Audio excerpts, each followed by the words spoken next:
Jorge Ortiz has spent 2 years repairing his house after Hurricane Maria ripped through San Juan. He says it's taken this long because he's had to do it all by himself. The Federal Emergency Management Agency didn't help me because I don't have a house title. Other organizations didn't help me because their funding is only for partially destroyed homes. So I've just tried to rebuild the house myself using wood and zinc sheets. Now Ortiz is racing against time to secure what he's built before Tropical Storm Dorian makes landfall.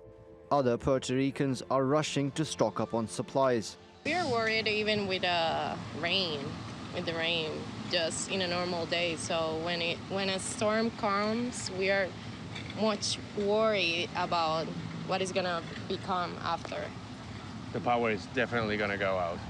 The government says it's made all necessary arrangements, like opening emergency shelters and making sure food and medicines are available. Puerto Rico has been through worse situations. I trust in the people of Puerto Rico. We are ready. But that trust may not be mutual. Many Puerto Ricans have been protesting against Vazquez since she took office 3 weeks ago.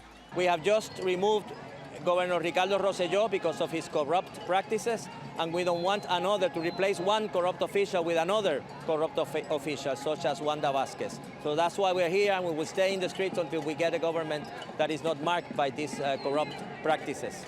US President Donald Trump says the federal government's also ready to play its part, but the administration's prior record and the president's tone aren't reassuring. He tweeted, "Wow, yet another big storm heading to Puerto Rico. Will it ever end? Congress approved $92 billion for Puerto Rico last year, an all-time record of its kind for anywhere." Most of that aid after 2 back-to-back hurricanes never reached those who needed it. Thousands of water bottles that were sent soon after Hurricane Maria are still lying abandoned in a field. Out of the $92 billion approved by Congress, only $42 billion were allocated to Puerto Rico. An even smaller fraction, $12 billion, was actually spent on the island. And Trump wants to divert some of the remaining money to fund a wall along the border with Mexico. Those who'd been demonstrating against Vazquez are gone for now. They're busy preparing for the torrential rains and strong winds. But if the government doesn't live up to its promises to help them weather the crisis, protesters could soon be back to stir up a political storm. Mobin Nasir, TRT World.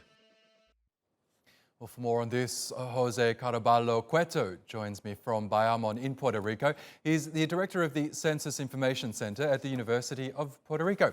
Welcome to Money Talks, Jose. Firstly, can you update us on the latest on Tropical Storm Dorian? When is it expected to make landfall?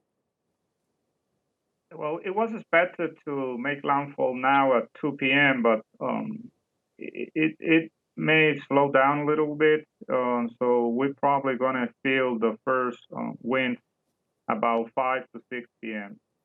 Interesting. Now, as we heard, Donald Trump has made an extraordinary attack against Puerto Rico on Twitter, just as Puerto Ricans are bracing for the impact of this tropical storm. He says that Puerto Rico is one of the most corrupt places on earth, something that many Puerto Rican residents might agree with. Is there any truth to that?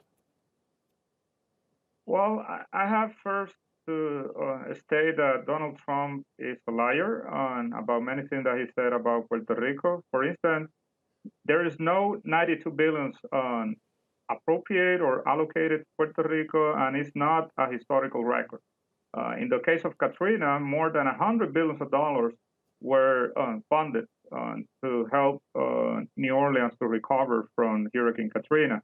In the case of Puerto Rico, it's just $42.3 billion were appropriated. And as you rightly point out, just about $13 billion have been expended. So many people right here in Puerto Rico are still without roof. Many families are going to have a lot of water inside of their house right now in a couple of hours. And about corruption, it's not actually true. In my Twitter account, I just posted a graph a couple of weeks ago about comparing corruption conviction cases in the U.S. vis-a-vis Puerto Rico, because the FBI operates in the U.S. as well in Puerto Rico. And for many years, the corruption federal conviction cases were higher in the U.S. than in Puerto Rico, even after I adjust by the population size. So I'm not sure that corruption in Puerto Rico is something unique or higher than in the U.S. Now, Puerto Rico's $124 billion of debt led to the biggest government financial collapse in U.S. history. What's the situation now? Is Puerto Rico able to restructure that debt? Well, one of the bad consequences of the recovery is that bondholders are going to be better off after Hurricane Maria than before Hurricane Maria. So Congress imposed a federal fiscal board in the island, and before Maria, they say, well, Puerto Rico can pay about $500 million of dollars per year. And after Hurricane Maria, they doubled that amount. Basically, they are using new government revenues that are going to be created with the reconstruction to pay more to bondholders, while at the same time, there are many people here, as I said, without a roof.